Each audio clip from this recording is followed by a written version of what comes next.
আচ্ছা, ইউটিউবে add revenue নাকি স্পন্সরশিপ কোন মাধ্যমে বেশি ইনকাম করা যায়? যদি আপনি কখনো ইউটিউব থেকে ইনকাম করার কথা চিন্তা করে থাকেন, তাহলে কোনো না কোনো সময় এই প্রশ্নটি আপনার মাথায় অবশ্যই আসবে।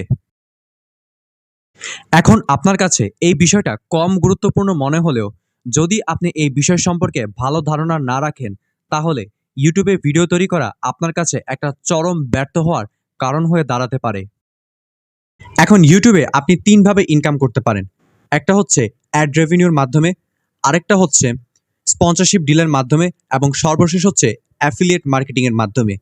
এখানে অ্যাফিলিয়েট মার্কেটিংটা সবার কাছে প্রযোজ্য না হলেও স্পন্সরশিপ ডিল এবং অ্যাড রেভিনিউর মাধ্যমে ইউটিউবে প্রায় সমস্ত ইউটিউবাররাই ইনকাম করে থাকে। এখন প্রশ্নটা হলো, কোন আর্নিং সোর্সের উপর ভিত্তি করে আপনার ইউটিউবে ভিডিও তৈরি করা উচিত? এখানে আপনি যদি বিশ্বের বড় বড় ইউটিউবারদের নিয়ে একটু ঘাটাঘাটি করেন, তাহলে অবশ্যই দেখবেন সমস্ত ইউটিউবাররাই কিন্তু তাদের মেজর ইনকামটা করছে স্পন্সরশিপ ডিলের মাধ্যমে।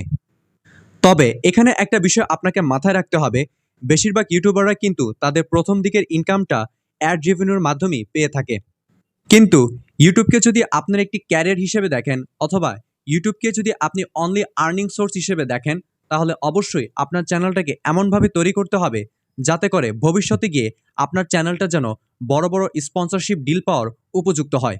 কারণ ইউটিউবে মনিটাইজেশন এমন একটা বিষয়, আপনার সামান্য একটা ভুলের কারণে সেটা পার্মানেন্টলি ডিসেবল হয়ে যেতে পারে। আর তখন যদি আপনার মনিটাইজেশন ছাড়া ইউটিউবে আর কোনো আর্নিং সোর্স না থাকে, তাহলে আপনার ইউটিউব চ্যানেলটা একটা লস প্রজেক্ট ছাড়া আর কিছুই হবে না। তো সেই জন্য আপনার চ্যানেলকে শুরুর দিন থেকে এমনভাবে তৈরি করতে হবে যাতে করে ভবিষ্যতে গিয়ে আপনার চ্যানেল যেন ভালো ভালো স্পন্সরশিপ ডিল পাওয়ার উপযুক্ত হয়।